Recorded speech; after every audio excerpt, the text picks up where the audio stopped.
তরুণ প্রজন্মকে আমি প্রথমে রিকোয়েস্ট করবো যে একটা আয়াত দিয়ে আলোচনা শুরু করেছি। প্রিয় ভাইয়েরা এবং বোনেরা, আল্লাহ পাক বলেছেন ওয়ামা আতাকুমুর রাসূলু ফাখুযু।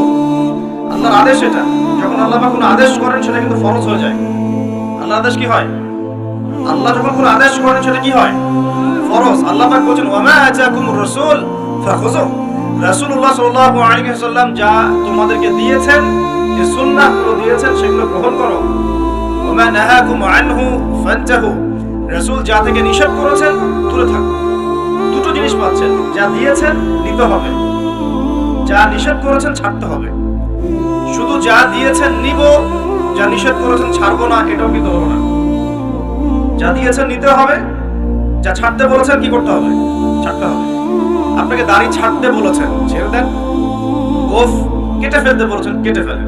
দুটোর উপর আমল হয়ে গেল। ঘুমাচ্ছেন আপনি,